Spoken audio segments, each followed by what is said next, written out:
Hi, Sister Harvey. I enjoyed listening to your introduction, and honestly, my head is kind of spinning listening to the things that you've accomplished in your life and the things that you're currently involved with from planning a church in New Mexico, writing 15 books, being an international speaker, running a business now, and still involved with ministry at your church that you pastor.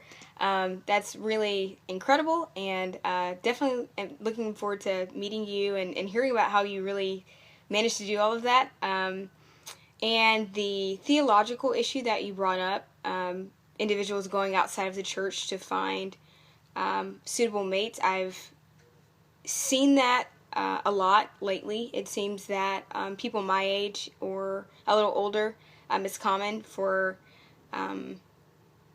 individuals to either just so happen in their lives just because they're out and about to meet people outside of the church and maybe inside the church.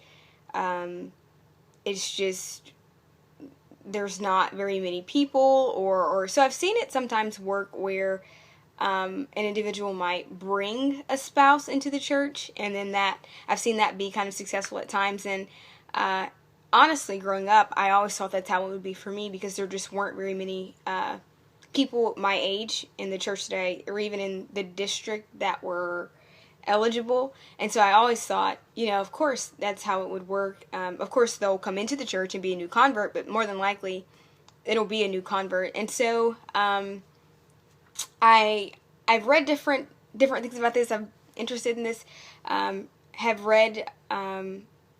I think it was in Boundaries by Henry Cloud, where he talks about finding someone who's not necessarily been in church as long as you have, certainly on the same path as you, but as long as you're both growing, that's the goal. And I commend you and your church for how you've handled the situation with the young man who has chosen to go outside of the church to find a mate. It definitely is something that I think a good conversation could be had concerning singles in the church. I noticed in the language that you used surrounding the mission of your church that love and safety first and reconciliation are terms that probably float around your congregation a lot, and that's awesome. It's a wonderful thing to aid in reconciliation. Like you mentioned, the church that has been reaching out to your church. In modern Pentecostal movements, something was said that came to mind while you spoke about that church, how they had missed the fellowship of being, I guess, with the United Pentecostal Church, but they felt isolated, and it's really easy to split, as it's seen throughout our history as Pentecostals and even as Apostolics, to split over disagreements, sometimes more serious doctrinal disagreements, but just to split in general.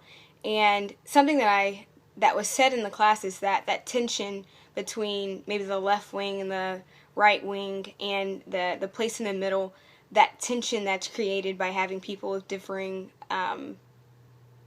perceptions or even stances concerning standards or whatever it may be, that tension isn't always a bad thing, and it's good to have that because it creates opportunity for growth and development. So it's not always a negative thing, and I think it's awesome that your church has had the opportunity to aid in the reconciliation of that body of people. And then finally, my prayer for you in the upcoming semester is that you find grace and that Sabbath that you spoke about and all the things that you have to do. And I look forward to meeting you in August.